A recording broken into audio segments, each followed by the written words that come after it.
Persona 3's movie adaptations are fire. The movies explore different ideas with the Persona 3 narrative across the board in a way I've found to be fascinating, but more importantly, it adds really good characterization to the protagonist Makoto Yuki. A lot of these changes fix the biggest issues I had with the narrative, and up until Persona 3 Reload dropped, this was actually my favorite version of the Persona 3 storyline, even as someone who loved FES and Portable.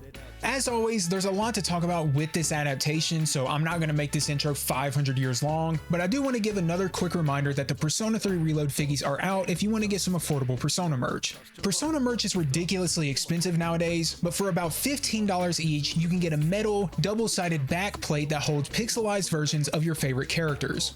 Currently there's Makoto, Yukari, and Junpei, but there's more to come in the future. There's also Persona 5 Royal, SMT5, Metaphor, Metal Gear Solid, Freyren, Sonic, a bunch of different series. It's not just Atlas. So if you're interested in any of these, use code GOJITA and you can get a little discount. With all that said, let's get started. The first movie is unsurprisingly the most important one, just in terms of the changes it made to Makoto himself in establishing how the story is going to work. It starts off mostly the same as the game, the biggest difference being that he actually speaks, which off the bat is a nice change of pace from the usual silent protagonist thing. His overall demeanor is the same, but we get to see more of his character and how people feel about him, especially Yukari, who also saw some of the biggest changes in this adaptation. The first notable change happens on April 9th, cause yes, the movie still used the calendar system, where Makoto helps Fuuka out after she gets bullied by Natsuki. We actually get to see this happen a little more directly in this adaptation, which is nice since you don't really see Fuuka at all in the game itself until you go to rescue her in Tartarus. While not being a big scene, it shows that Makoto isn't a bad guy. He's just depressed and apathetic as hell, which is a good way to demonstrate that part of his character while keeping his mostly silent demeanor from the game intact. In fact, they use Makoto and Fuuka's relationship a lot as a point of growth for Makoto.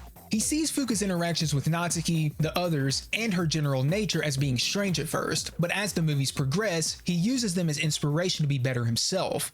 Makoto's Persona Awakening scene is very similar as well, but there is something noteworthy to mention, namely this interaction between Makoto and Yukari. 好きだ。何やってるの？命かかってるんだよ。死にたいの？どうでもいい。死ぬってそんなに怖いこと？ This is important because it's the first building block to how they not only depict Makoto's apathy at the start of the story, but how Yukari and him will interact throughout the course of the story. Since Makoto and Yukari are similar in both their past and feelings, they wanted to explore that dynamic more. I love this approach to the relationship because it makes a lot of sense for Yukari's character. Yukari has strong feelings regarding her reason to fight and doesn't want to see anyone she cares about die like her father did, so of course she would have significant worries for someone like Makoto throwing himself into battles without a care for his own well-being. This is shown by how he uses the evoker for the first time. In fact, throughout this entire first movie, this is how he approaches battles, pushing himself to the limit without caring whether he lives or dies. If you're a Yukari enjoyer like me, then these additional scenes regarding her are very welcome. They of course tie in Junpei's jealousy of the protagonist into the story as well, since he wouldn't be the same without that dynamic. This is shown in their first trip to Tartarus instead of later, however, which is another example of Makoto pushing himself in battle. You'll notice throughout this video, I'm going to say things happen sooner than they do in the game in these movies, and that's because they're obviously strapped for time with it being a movie. They can't do 70 hours of gameplay in 4 movies, that's just impossible, so they have to speed things up a bit. That said, I think this is to the story's benefit more often than not. Many people complain about the pacing of Persona 3 being bad, which I agree with as I've said in previous videos, but these movies didn't feel bad pacing-wise to me for the most part. There are exceptions that I'll talk about. The decisions and changes they made make sense to me, unlike some adaptations. Skipping onward to the first full moon operation on May 9th, this is an important date for Makoto and Junpei's relationship in the game.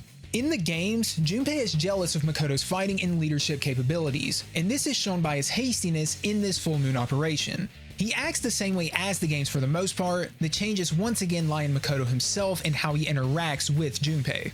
As they all confront the Priestess Arcana's shadow, Junpei rushes in to fight it on his own out of fear, but Makoto once again gets flustered upon seeing him in trouble, which leads to him making use of his wildcard ability for the first time to protect him. He then says this to Junpei. 背中は預けた。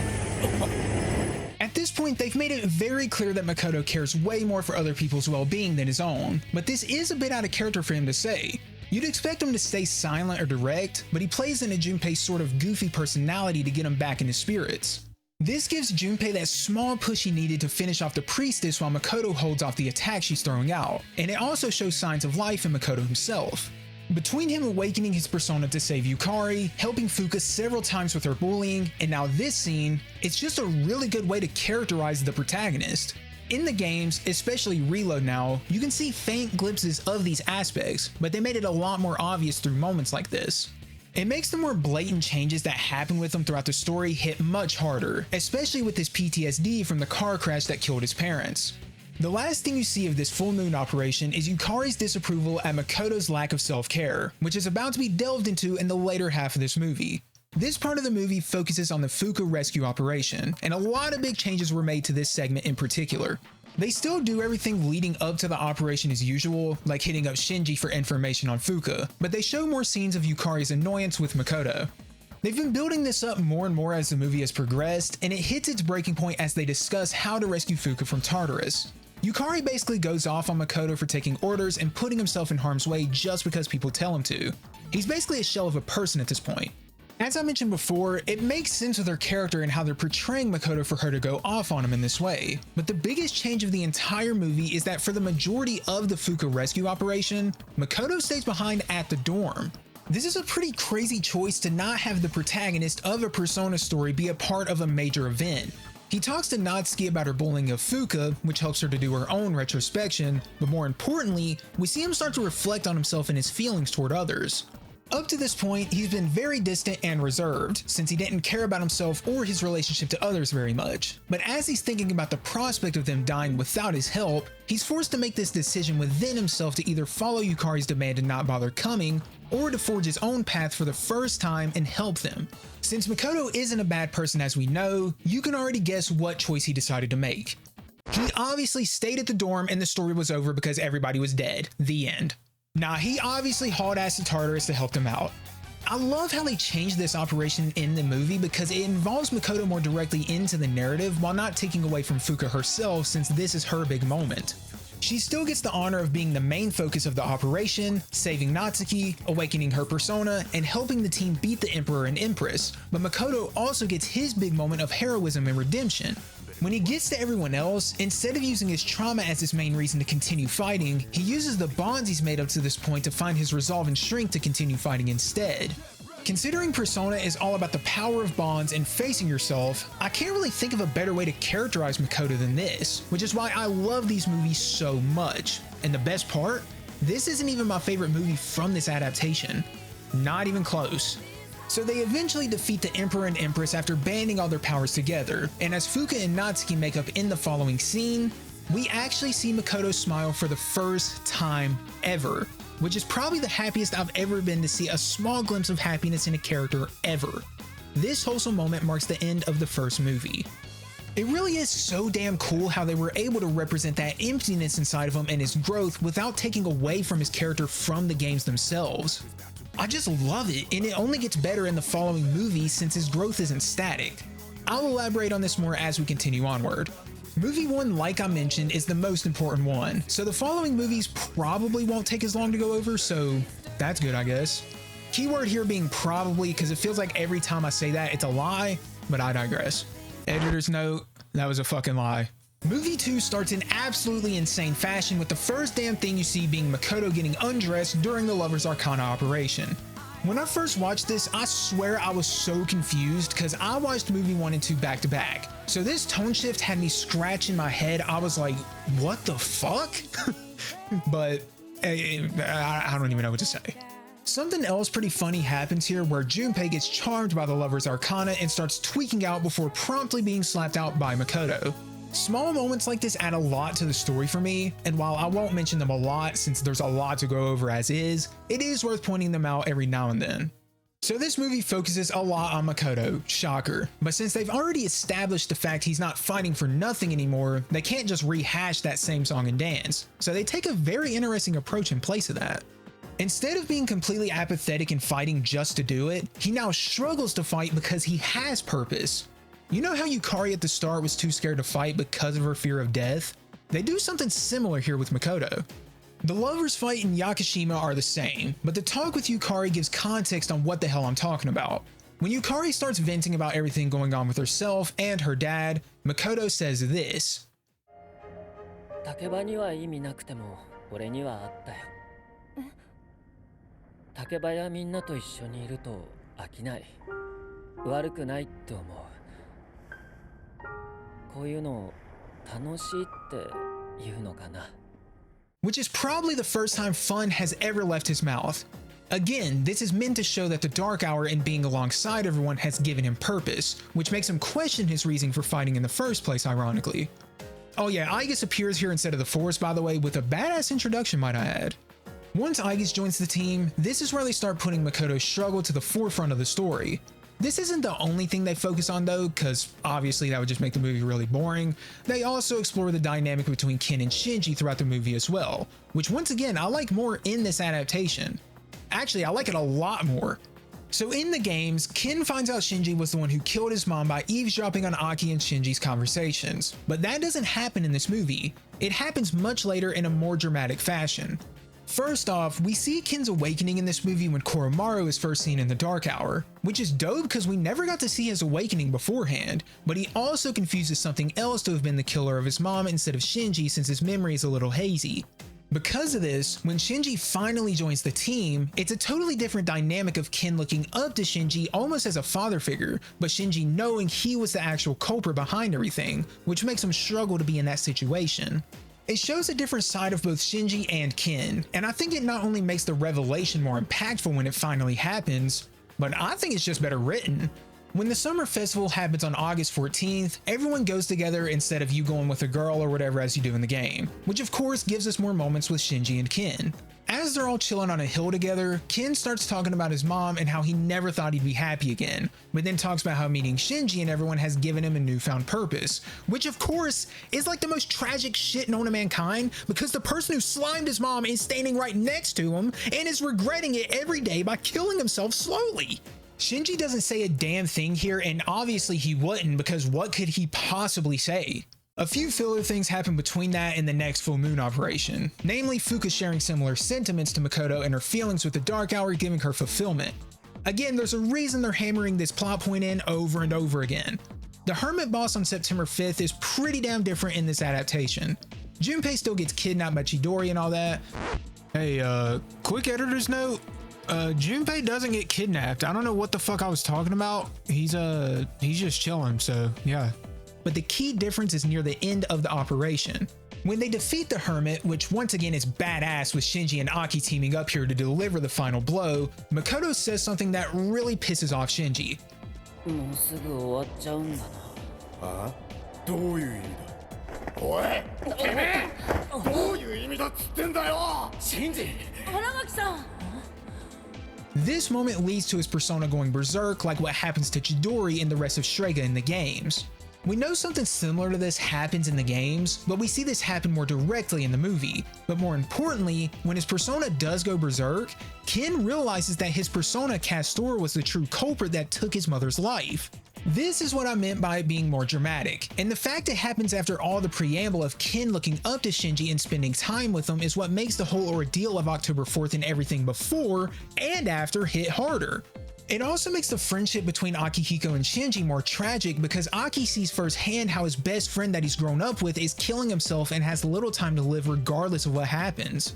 It's a moment of helplessness all around for that trio of characters, which is so well done. Aki feels like he failed as a friend, Shinji feels like he failed as a person, and Ken feels like he has nothing left to live for.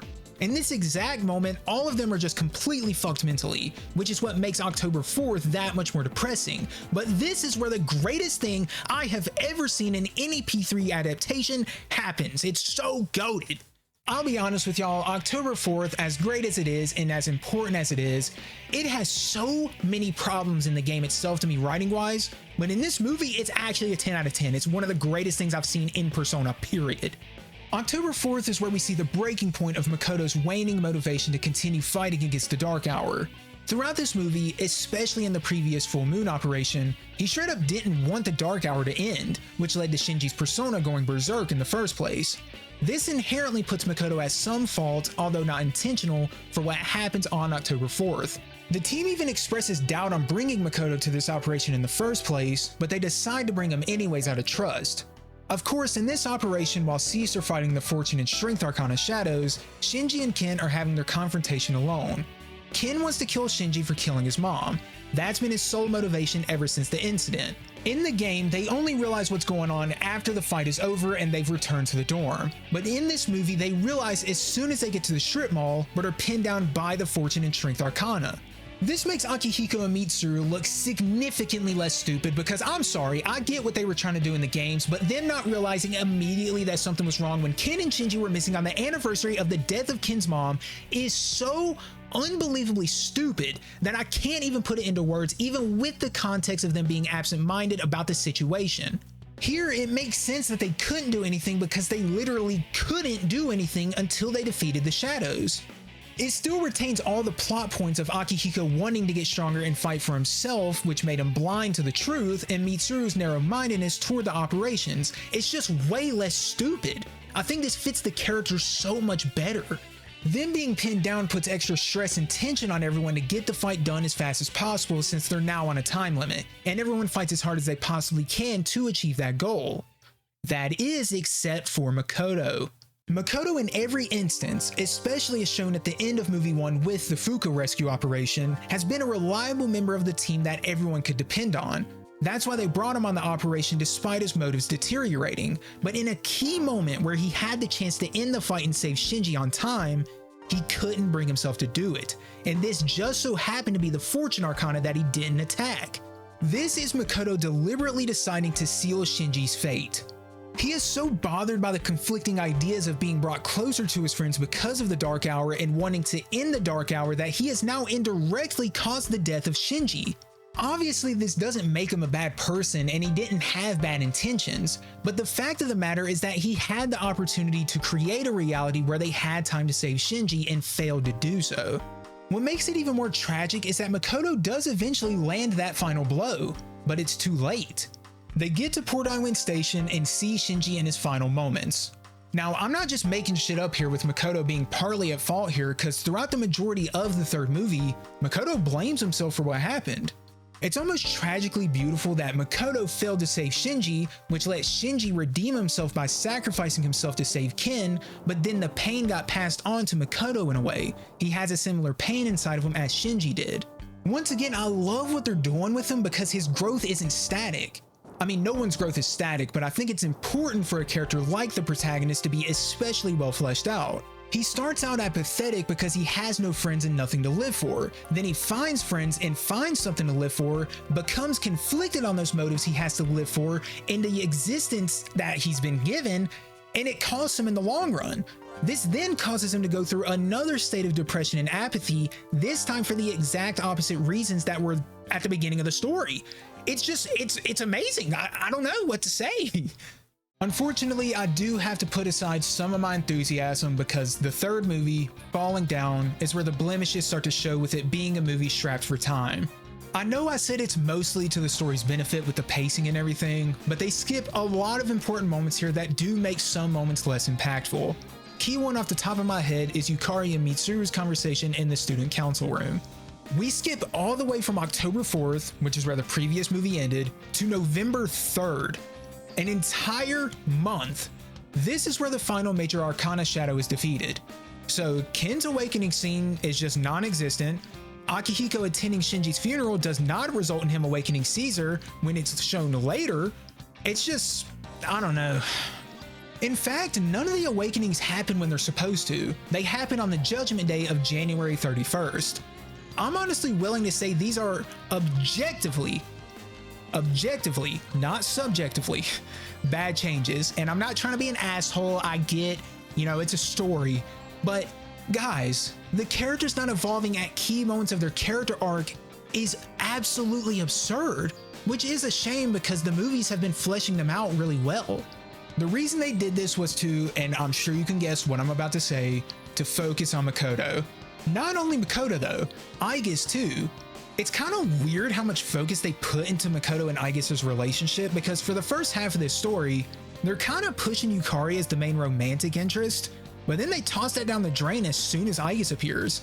Now, I don't really care about shipping or anything like that. I don't really care which one they chose. It's more about consistency. After they start focusing on Aigis more, the relationship Makoto had with Yukari, even friendship-wise, not even romantically, it feels like it becomes null and void. Once again, likely due to the nature of them not having time they wanted to flesh everything out. This decision is kind of weird too though, because the majority of this movie doesn't focus on Aigis and Makoto's relationship either. It focuses on Makoto and Ryoji. Part of the reason they skipped an entire month of the story was to give Ryoji a lot more content, which I do like. The content is good, but it's a shame so much other stuff had to be cut. On November 4th, the day after the supposed final major arcana is defeated, we see a bit of Makoto's regression that I mentioned a moment ago. The team have a party to celebrate their success in ending the Dark Hour, quote unquote, but Makoto skips out and locks himself in his room instead. If this were the previous movie, he would have been at that party for sure, and we'll see many more instances of this throughout the movie. But of course, the Dark Hour doesn't end, and we're fucking forced to see one of the worst villains in Persona history make his appearance. Ikutsuki is just trash. I'm sorry, there's no saving his writing in any adaptation. If you somehow aren't aware of Ikutsuki's character, he basically made Cease to trick everyone into defeating the major arcana shadows, not to defeat the Dark Hour, but to call upon Nyx. Nyx is more or less death incarnate and marks the end of the world, which, you know, isn't good. Ikutsuki wanted to do this because it would make him prince of the world, or something, even though the world would be over because of Nyx. I don't know, it's dumb, he's terrible writing, he's just dreadful. He takes Aigis hostage, crucifies Cease, and orders Aigis to kill them. It's a great scene for Aigis since she breaks through her given orders to think for herself for the first time of the story, not too dissimilar to Makoto himself at the end of movie 1. They're able to break free because of this, and Mitsuru's dad sacrifices himself to save the others. This is a good moment for Mitsuru. Well, not a good moment, that's not really a good way to word it, because her dad just got murdered, but it's an important moment for Mitsuru in terms of her character. I only really mention this since they do make Yukari and Mitsuru's friendship well depicted in this adaptation, which is important for this specific moment. After all is said and done with Ikutsuki and Mitsuru's dad getting absolutely blasted, it cuts to Makoto in his room along with Pharaohs, which is kind of weird because Pharaohs doesn't exist at this point, so I guess he was just imagining it.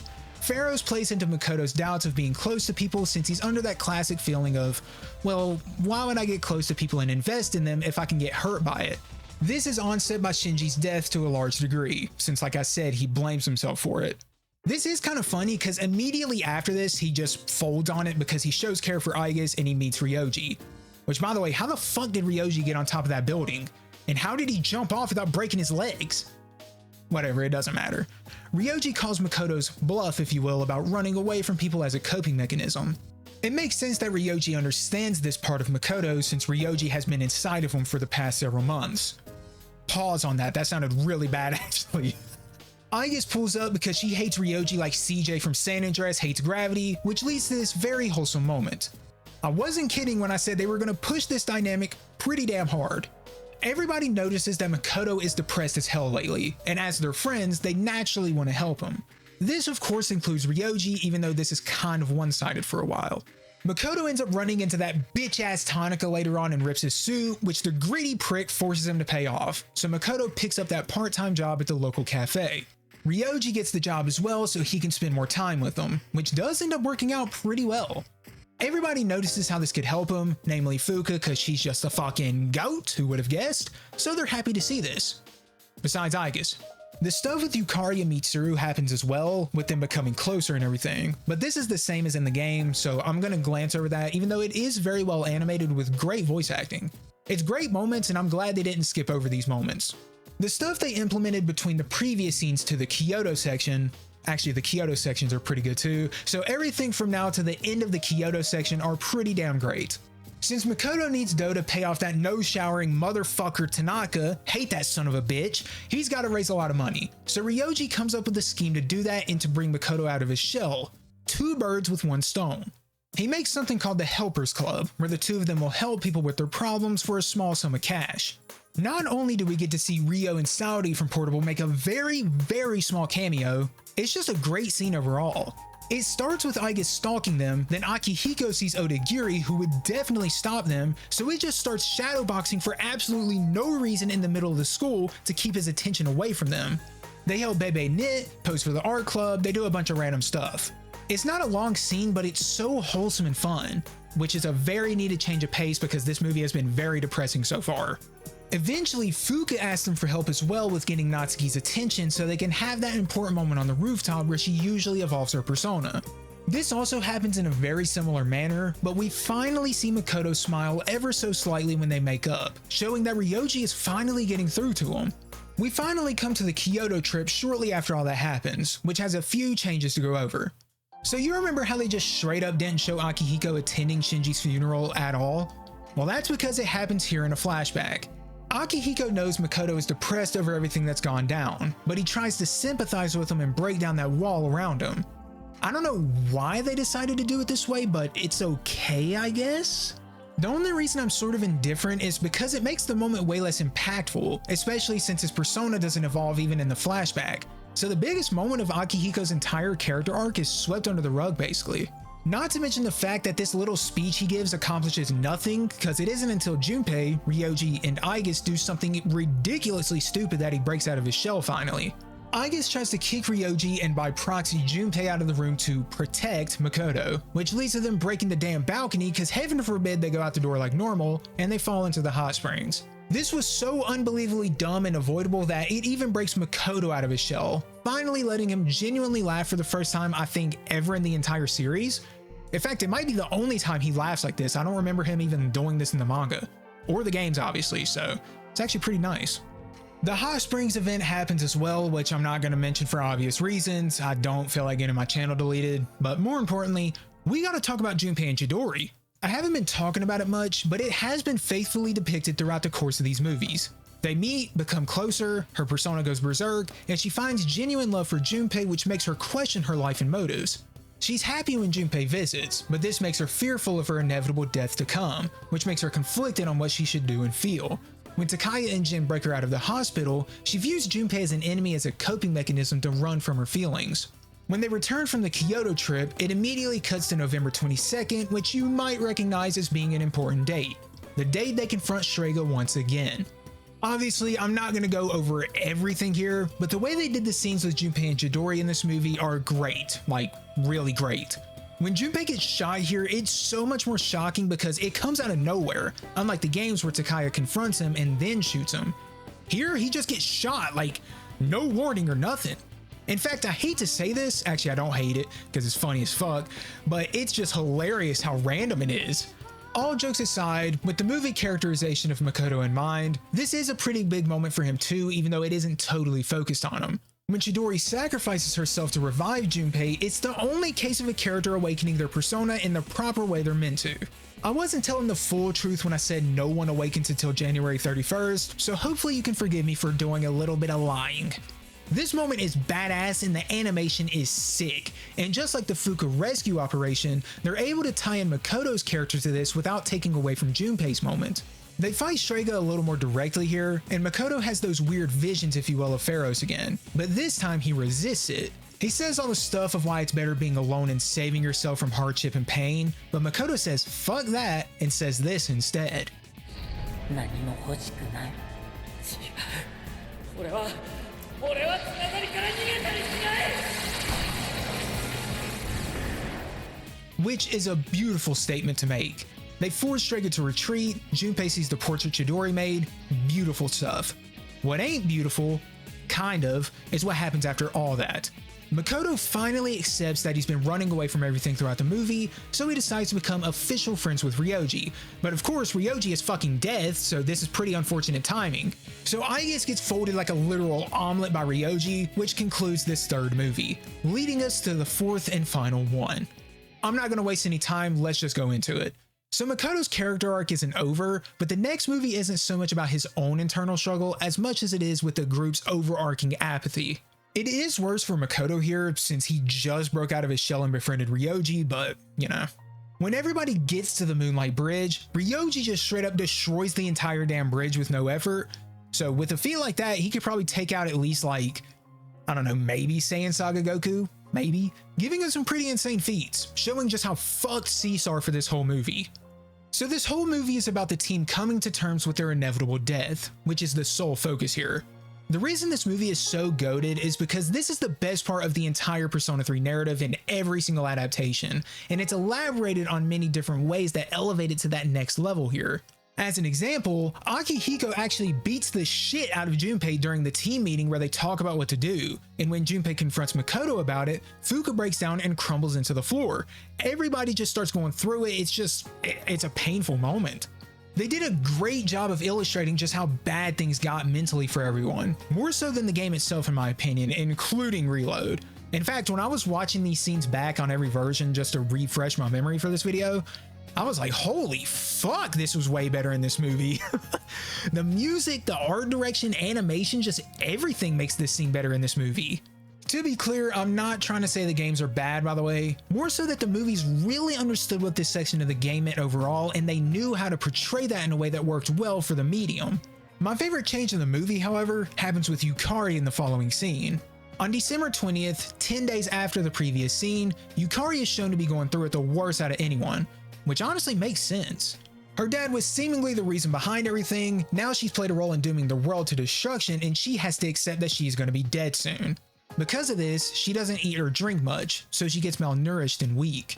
More importantly though, a couple days after that, she actually refuses to watch the disc Fuuka got for her because she has given up so deeply on living at this point that she just doesn't care.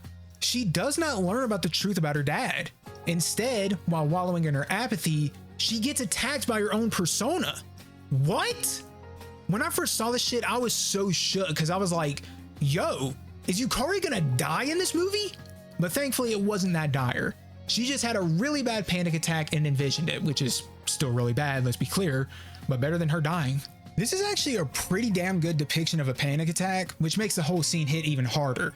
It's so interesting either way though, because it shows that regardless of what your intentions are, if you fail to accept death or yearn for it in some way, whether it be like Yukari is or how Strega did, you can eventually be attacked by your own persona.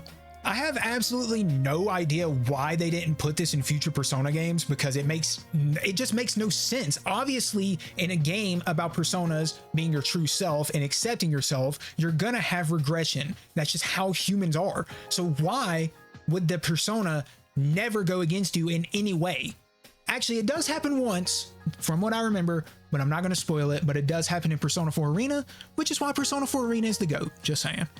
Anyways, beyond Yukari herself, everyone else is also prepping for death. Akihiko takes Makoto out to eat, Junpei apologizes for the way he's been acting, and Makoto himself has to decide whether he's going to kill Ryoji to forget everything, or if he's going to retain his memories and try to fight Nyx. Now, the way they do this in this movie is actually cinema. It's just absolute cinema.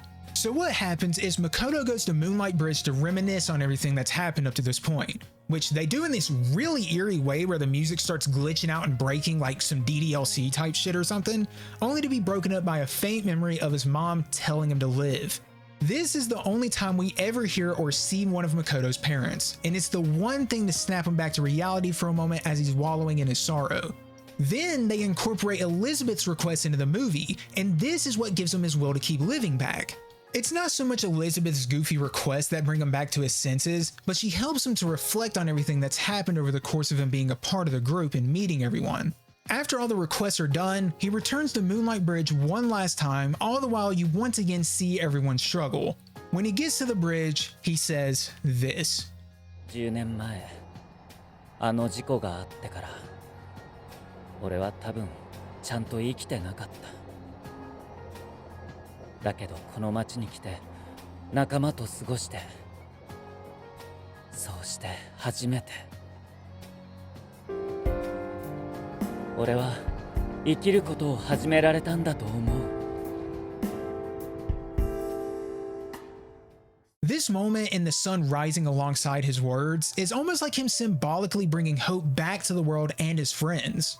I wish I could play the song that plays here because it's literally one of the most beautiful songs I've ever heard in Persona history, but this song and everyone finally deciding to live rather than wallowing in their apathy is just heart-wrenching, but also heartwarming. Fuuka sends a text to Natsuki worried about her, Ken gets motivated by the picture he took with Shinji, which then motivates Akihiko as well, Junpei gets reminded of the gift of life Chidori left for him, Mitsuru wants to live on for her dad after seeing a gift he left for her, and Yukari finally sees the truth behind what happened with her dad. Everything comes together in one fell swoop, and I have to imagine it was intentional to make Makoto's own acceptance and growth the key to all of this, since the sun coming up is actually an important role in all of this happening. Again, it's like he brought hope back to the world, which is so poetic for the person who had death inside of him and wanted to die to achieve.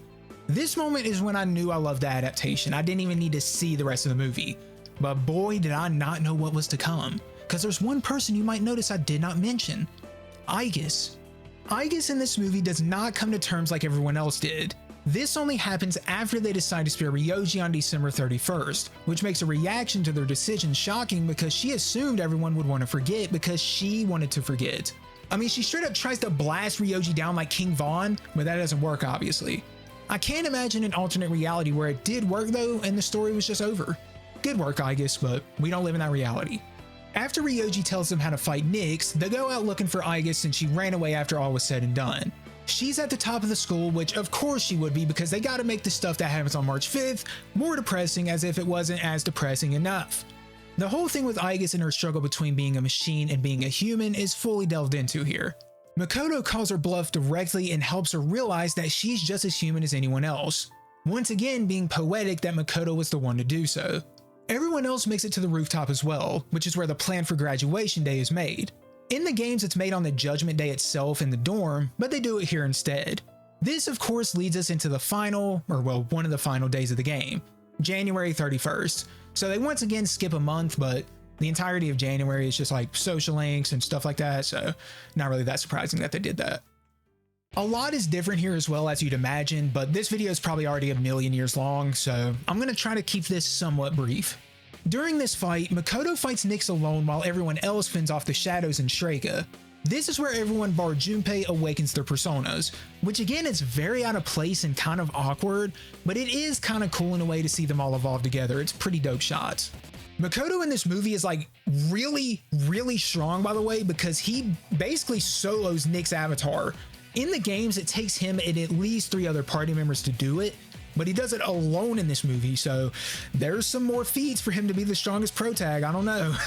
It doesn't result in much since it's only the avatar, but this moment where the Nyx core appears is one of the most insane things I've ever seen in Persona. So in the games itself, it's a dire situation. They're getting blasted by the gravity or shockwaves of the Nyx core, which makes it impossible for them to do anything. But in this movie, they are actively being overrun by shadows here too. Like, they're about to die. Everyone is just sitting around waiting to get killed by the shadows because, I mean, they can't fight back. I mean, they're trying, but there's not much they can do. So Makoto, feeling completely helpless here, finally awakens to his true potential. He says fuck gravity, making CJ proud, stands up, and awakens to the Messiah persona. He smokes the shadows with no effort, throws his evoker away, and says to Aigis, "Ikiro." Which is of course a callback to his mother's final words. While these aren't his final words, it was his final words before sacrificing his soul to seal Nyx, so it's pretty damn amazing, and the whole scene with Makoto confronting Nyx is really good too.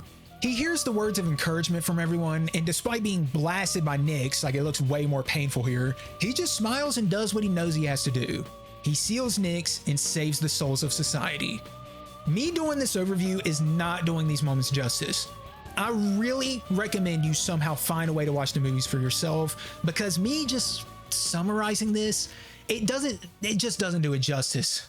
Since Makoto sealed Nyx and the Dark Hour disappeared, everyone forgets about the Dark Hour and the things that happened in it, including Makoto in this movie.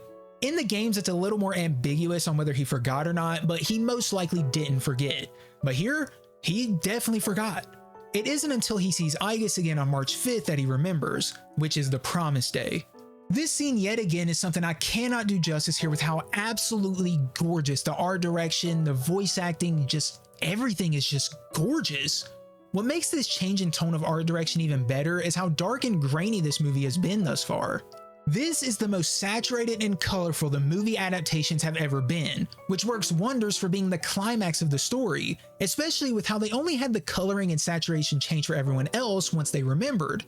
When the colors and everything change when everyone remembers during the speech and everything, it's just like, oh my god, dude, it's just so beautiful.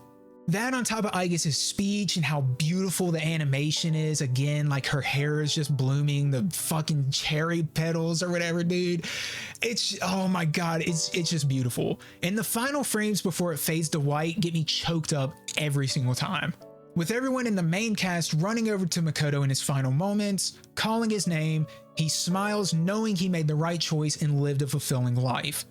It is quite literally one of the most beautiful things I have ever watched in my entire life, and I'd be lying if I said I didn't cry like a bitch when I first watched this, especially when it segues into the credits.